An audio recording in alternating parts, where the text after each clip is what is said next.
श्रोताओं नमस्कार। इस विशेष कार्यक्रम के साथ मैं विकल्प शुक्ला। श्रोताओं, वर्ष 2025 भारत में कर सुधारों की दृष्टि से हमेशा याद किया जाएगा। प्रधानमंत्री नरेंद्र मोदी के नेतृत्व में केंद्र सरकार ने वर्ष 2025 में अगली पीढ़ी के जीएसटी सुधार लागू किए। इस तरह से देश में कर व्यवस्था को सरल और तर्कसंगत बनाया गया। श्रोताओं, आज इस विषय पर बातचीत के लिए हमारे साथ हैं जाने माने अर्थशास्त्री और पंडित रवि शंकर शुक्ल विश्वविद्यालय रायपुर के अर्थशास्त्र विभाग के अध्यक्ष doctor R.K. Brahme. Doctor Brahme, Akashvani समाचार के इस विशेष कार्यक्रम में हम आपका हार्दिक स्वागत करते हैं। धन्यवाद। सर, यदि हम कर सुधारों की बात करें तो वर्ष 2025 भारत के लिए काफी क्रांतिकारी साबित हुआ है। अगली पीढ़ी के जीएसटी सुधार लागू किए गए हैं। यदि टैक्स रिफॉर्म के संदर्भ में देखें तो आप वर्ष 2025 को किस तरह से देखते हैं? वर्ष 2025 भारत में कर सुधारों के लिए बहुत महत्वपूर्ण वर्ष रहा, क्योंकि इस वर्ष प्रत्यक्ष कर और अप्रत्यक्ष कर दोनों में महत्वपूर्ण परिवर्तन किए गए। और जो वित्तीय स्थिति पुनर्गठन इसका उद्देश्य नहीं था, बल्कि ये था कि एक अधिक एक समन्वित और एकीकृत और सरल और एक सशक्त कर प्रणाली को देश में अपनाया जाए, जो कि आम व्यक्ति से लेकर व्यवसाय और उद्योगों के लिए भी लाभकारी हो और जिससे देश के आर्थिक विकास को भी गति मिल सके। प्रत्यक्ष करों में जहां आयकर के लिए महत्वपूर्ण परिवर्तन किए गए और वहीं अप्रत्यक्ष करों में भी छूट दी गई, जो GST 2 रिफॉर्म किया गया, उसके माध्यम से बहुत सारी करों की दरों को संशोधित किया गया। प्रत्यक्ष और अप्रत्यक्ष कर सुधारों के माध्यम से ये प्रयास किया गया कि लोगों के पास ज्यादा पैसे बचें, कि उनकी जो डिस्पोजेबल इनकम है, जिसको कहते हैं कि व्यय योग्य जो आय है, उस व्यय योग्य आय में बढ़े और जब उनके पास ज्यादा व्यय करने के लिए पैसा होगा तो ज्यादा खर्च करेंगे, जिससे कि उपभोग को बढ़ावा मिलेगा और देश की अर्थव्यवस्था को गति मिलेगी। तो ये दोनों सुधारों का उद्देश्य रहा कि बहुत ही सरल और ट्रांसपेरेंट, डिजिटल रूप से एक बहुत सशक्त कर प्रणाली की ओर ये बढ़ा है। जो पहले जो जटिलता थी, खासकर प्रत्यक्ष कर और प्रत्यक्ष कर के संबंध में, उन जटिलता से आगे बढ़ के इसको एक स्पष्टता की ओर ये कर प्रणाली बढ़ी है। अभी जो एक डायरेक्ट टैक्स जो कोड है, जो अब इस साल जो पारित कर दिया गया है, अब जो कि वो अगले वित्तीय वर्ष में लागू होगा, 1 अप्रैल 26 से लागू होगा, उसमें इसे और भी सरल बनाया गया है और जो उसके अंदर कॉम्प्लिकेशन थे, जो जटिलता थी आयकर के अंतर्गत, उससे भी लोगों को, उद्योगों को, व्यवसाय को उसमें से काफी सरलता से अब वो टैक्स चुका सकते हैं। सर, वर्ष 2025 के जीएसटी सुधारों ने आम उपभोक्ताओं के साथ ही उद्योग और व्यापार जगत को किस तरह से फायदा पहुंचाया है? अप्रत्यक्ष करों के संबंध में GST 2.0 जो सुधार लागू किया गया, वो भी एक अत्यंत महत्वपूर्ण सुधार में है, जो कि काफी समय से उसे लागू किया जाना था और वो अभी 2025 में लागू किया गया। तो अप्रत्यक्ष करों में ये एक बहुत बड़ा परिवर्तन किया गया है इन सुधारों के माध्यम से GST में, और इसका ये उद्देश्य रहा कि किस तरीके से आम उपभोक्ताओं के लिए राहत इसमें हो। तो बहुत सारी चीजें आम उपभोक्ताओं के लिए रखी गई हैं, जैसे कि जो करों की दर है उसको 5% और 18% की स्लैब में रखा गया है, और इसके साथ साथ जो दैनिक ये ध्यान रखा गया कि दैनिक वस्तुओं की जो करों की दरें हैं आम उपभोक्ताओं के लिए, उनका जो स्लैब है उसको कम किया गया। वैसे जो 4 स्लैब थे उसे कम करके 2 ही स्लैब रखा गया। एक जरूर जो है सिन गुड्स के लिए अलग 40% का स्लैब रखा गया है, परंतु आम उपभोक्ताओं के लिए इसमें दैनिक वस्तुओं की कीमतों में कमी करी गई है। और उसके साथ साथ कुछ जो ड्यूरेबल्स भी हैं, जो आजकल ज़रूरत हो गई हैं, सभी घरों की ज़रूरतें हैं, उन जो ड्यूरेबल सामान हैं, घरेलू जो महंगे सामान भी कुछ हैं, उनमें भी जो कर की दरें हैं उसको 28% से घटा के 18% किया गया है। साथ ही साथ ये भी देखा गया है कि जो लोग आजकल स्वास्थ्य और बीमा भी कराते हैं काफ़ी, उसमें भी जो टैक्स की जो दर थी उसको भी कम किया गया है। कई जो जीवन रक्षक दवाएं हैं उनको उनमें तो लगभग शून्य कर दिया गया है। और खासकर जो है जो ट्रांसपोर्टेशन है उसके लिए जो आम व्यक्ति जो है, सामान्य जो आम उपभोक्ता है, नागरिक है, जो वो छोटी कारें जो खासकर खरीदते हैं उनके लिए भी दरों को घटा के लगभग 10% उसमें कमी की गई है, उसको 28 से 10% किया गया है। और सेवाओं पर भी जो सर्विसेज जो सामान्य रूप से आम व्यक्ति उपभोक्ता जो सर्विसेज को लेता है उनको भी जो है उनकी दरों में कम किया गया।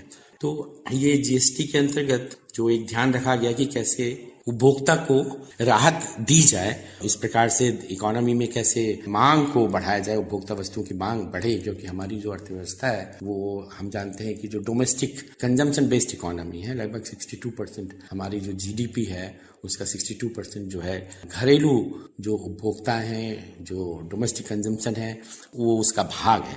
तो उसको बढ़ाने से हमारी जो अर्थव्यवस्था है, हमारी जो जीडीपी है, हमारी जो आय है उसको जहां बढ़ाने में मदद मिलेगी। और दूसरी तरफ जो आम उपभोक्ता हैं उनको जो है सामान में जो क्रय करते हैं उसमें जो कर देना पड़ता है वो भी उनको कम देना पड़ेगा। इसके साथ इसमें ये भी ध्यान रखा गया कि उद्योग और व्यापार जगत के लिए भी जो जीएसटी में प्रावधान रखे गए हैं उसमें खासकर जो लघु और मध्यम उद्योग हैं और या जो स्टार्टअप्स हैं, खासकर उनका जो पंजीकरण की प्रक्रिया थी और उनकी जो टैक्स रिटर्न की फाइलिंग की भी जो सुविधा होती थी उसको भी जो है कम कर दिया गया है कि उनका पंजीकरण यदि 7 दिन तक था, उसे कहा कि 3 दिन के अंदर ये प्रक्रिया आपको पूरी करनी है। तो इस प्रकार से डिजिटल रूप से जो फाइलिंग होती है, सरल जो रिटर्न फाइलिंग किया जाता है और व्यापार की लागत को किस तरीके से कम करना है, और इससे खासकर छोटे जो व्यापारी हैं, जो लघु और मध्यम उद्योग हैं, इंस्पेक्टर राज का जो एक उनके ऊपर दबाव रहता है उसको कम करने का भी इसमें प्रयास किया गया।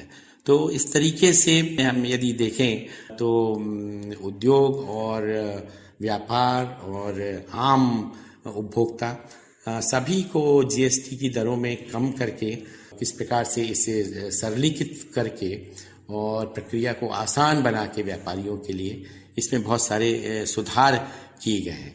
और जो खास बात है कि सभी को समझते हैं कि उनका अपना घर होना चाहिए, और तो इसके लिए जो आवश्यक जो चीज़ें हैं, चाहे आपकी जो सीमेंट है खासकर रियल एस्टेट सेक्टर में, और इंफ्रास्ट्रक्चर हमारे यहाँ बढ़ाने की बहुत ज़रूरत है कि बिना इंफ्रास्ट्रक्चर के देश विकास नहीं हो सकता। तो इसलिए सीमेंट की भी दरों में जो है जीएसटी की दरों को घटा के 28% से 18% किया गया है। तो इससे रियल एस्टेट सेक्टर को भी फायदा पहुंचने की उम्मीद है, और काफी ज्यादा जो ये फायदा है क्योंकि ये जीएसटी रिफॉर्म दिवाली के पहले आ चुके थे। तो उससे जो हमारा जो कंज्यूमर जो इंडस्ट्री है खासकर, और कंज्यूमर ड्यूरेबल्स भी जो इंडस्ट्री है, इसको काफी बूस्ट मिला है, जिसे हम कहें कि इसको सहारा मिला है। ये मांग जो है बढ़ी है इस जीएसटी को जो है जो दरें हैं उनको रैशनलाइज करने के कारण जो कंज्यूमर डिमांड है उसको बढ़ाने का प्रयास किया गया। अल्टीमेटली जो कि हमारी जीडीपी में रिफ्लेक्ट होगी कि हमें यदि ज्यादा डिमांड होगी, उत्पादन होगा,